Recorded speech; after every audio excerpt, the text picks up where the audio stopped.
Welcome to the deep dive. We've had requests to look into Japanese work culture, and it really is a fascinating system. It's got increasing global relevance, too, built on some pretty unique history. Absolutely. So, our mission today is to give you a clear understanding of it, all the core ideas, the day-to-day stuff, work-life balance, hierarchy, communication. Loyalty, cultural bits, even how foreigners experience it, and importantly, how it's changing. Exactly. Think of this as your shortcut to getting informed about a really significant part of the global professional world. Okay, so where do we start? Maybe the core principles. You often hear about this intense commitment, a really strong work ethic. Right.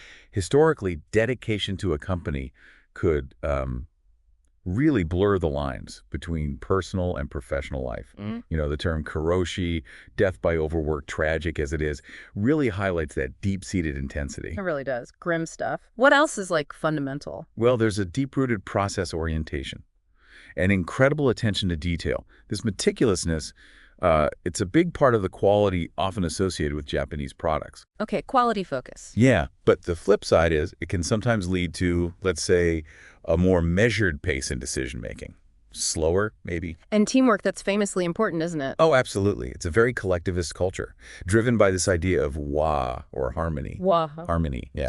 So team success generally comes before individual accolades, which is great for collaboration, but it can sometimes make it less straightforward to express individual initiative. You sometimes hear the term groupthink. Ah, right. Discouraging dissent, maybe. Potentially. This focus on harmony, while it fosters collaboration, can make it challenging to voice opposing views or push for really radical ideas because, that might seem disruptive. Okay, so how does this all play out day to day? What are some key things people should know? Right.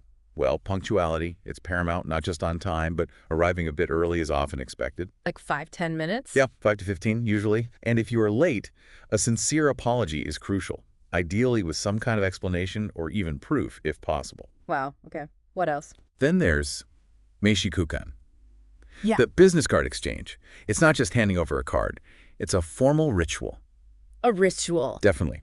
You use both hands, make sure the Japanese side faces them, a slight bow. You study their card carefully. Study it. Yes, show respect. Don't just pocket it, and definitely don't fold it or write on it in front of them. Where you place it during a meeting matters too, often reflecting seniority. It represents the person and their company. It's foundational. Okay, business cards are serious business. What about meetings? Frequent, and often longer than maybe you'd expect elsewhere.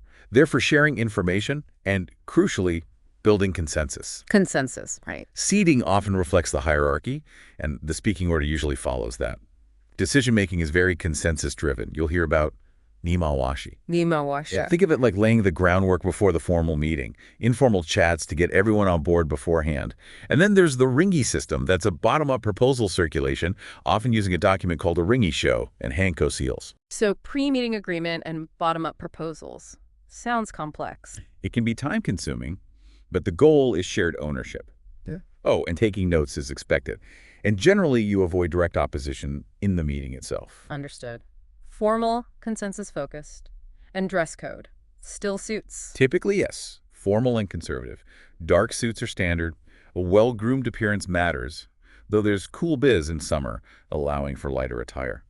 And be ready to take off your shoes in some places. Good tip. Communication style. You mentioned indirectness. Very much so. It's high context. You often need to read the air, kukio yomu.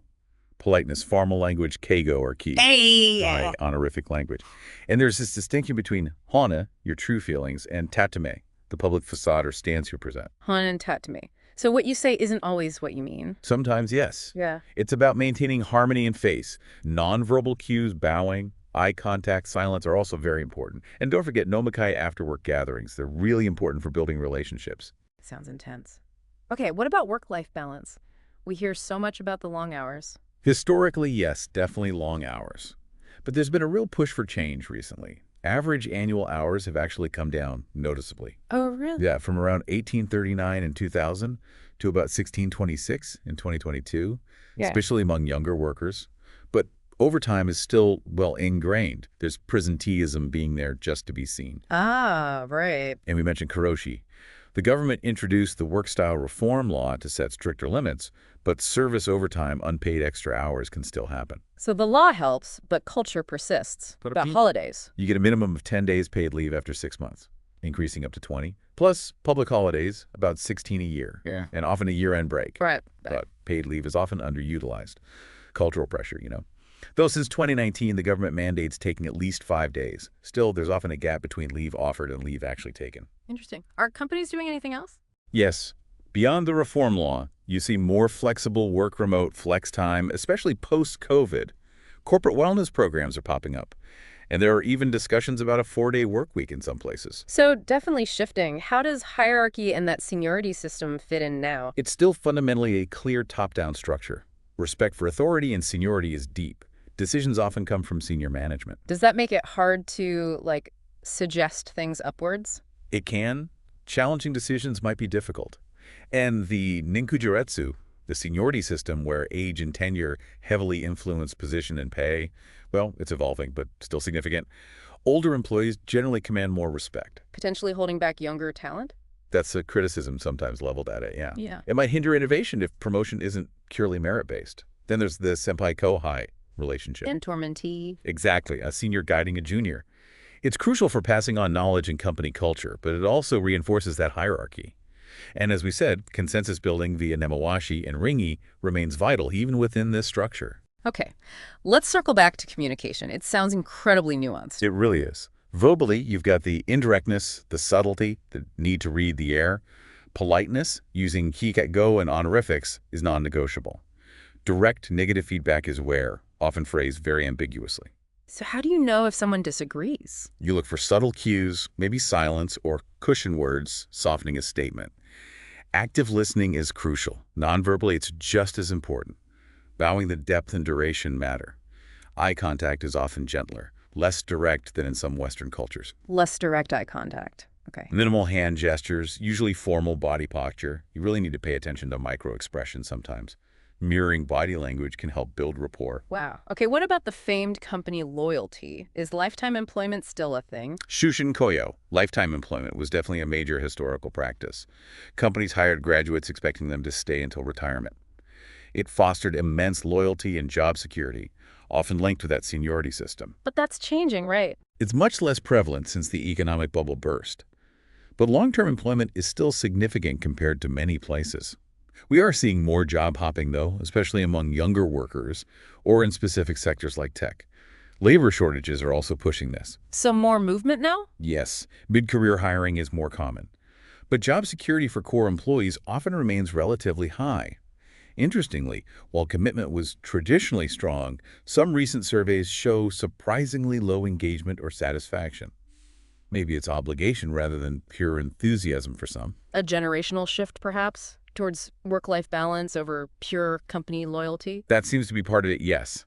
Compared to, say, the USA, Japan historically had higher job security and loyalty, but maybe that gap is narrowing a bit. The fundamental approaches are still quite different, though, long-term commitment versus maybe more focus on individual growth in a fluid market. Fascinating. What are the absolute core cultural values underpinning all this? Well, we mentioned WAI, group harmony. That's central. Cooperation, collaboration, avoiding conflict, prioritizing group goals. It shapes everything. At what cost, though? Individual expression. That can be the trade-off, yes. Then there's Mensu saving face, preserving dignity, both your own and others, avoiding embarrassment. This really influences how feedback is given, how mistakes are handled. Makes sense. Reluctant to admit errors publicly. Potentially, yes. Yeah. Or framing them very carefully. Risk aversion is another trait, a preference for predictability, for tried and tested approaches. Leads to thorough review processes, but can sometimes slow down innovation or adaptation. Any other key concepts? Oh, plenty. The importance of building long-term relationships and trust. Omotenashi, which is deep, selfless hospitality. Gammon, quiet endurance, or perseverance through hardship. Gammon endurance. Jinchi Kembitutsu, literally go and see. The idea of going to the source to understand a problem. Kaizen, continuous improvement. Or Onsu, report, inform, consult, keeping everyone in the loop. And the idea of Uchi and Soto, the distinction between your in-group and outsiders, which affects communication styles. That is a lot. It sounds incredibly challenging for foreign professionals to navigate. It absolutely can be. The language barrier is often huge. Not just fluency, but understanding the nuances of business communication. The kaigo, that indirect style can be tough. How do people cope? Language classes, translation tools, relying on bilingual colleagues, but adjusting to the culture itself. The hierarchy, the communication norms, teamwork expectations, all the etiquette like bowing and mishi that takes time and effort. Reading the air isn't easy to learn. And career progression. It can feel slower, especially with the seniority influence. Hiring often emphasizes cultural fit and language skills alongside technical ones. Foreigners might miss out on promotions if they don't grasp the unwritten rules. Is there discrimination sometimes? Unfortunately, yes. It can occur in hiring, salary, promotions. Japan lacks comprehensive anti-discrimination laws compared to some countries.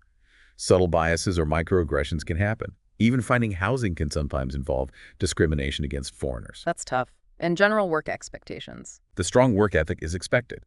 Long hours and overtime might still be the norm in many places. That presenteeism, formal communication, respecting hierarchy, it's all part of the package. Okay, so looking ahead, what are the biggest changes happening right now? The evolving landscape. Well, as we've touched on, there's a definite growing prioritization of work-life balance.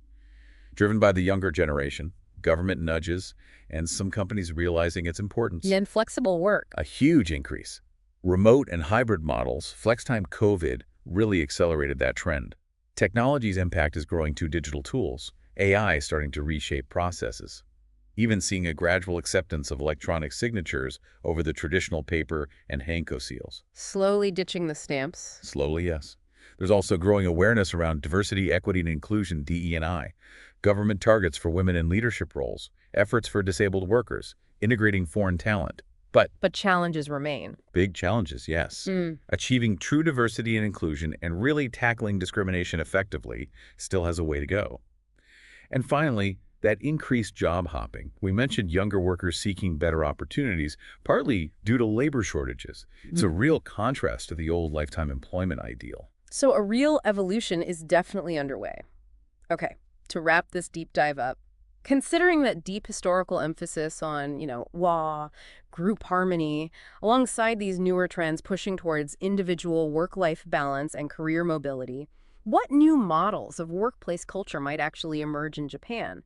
And maybe what lessons could global professionals, people listening, draw from watching this ongoing transformation? That's the big question, isn't it? How do you blend that deep respect for the collective with a growing desire for individual fulfillment and flexibility? It's definitely something to consider. Thanks for this incredibly insightful deep dive today. My pleasure. It's a fascinating and constantly changing picture.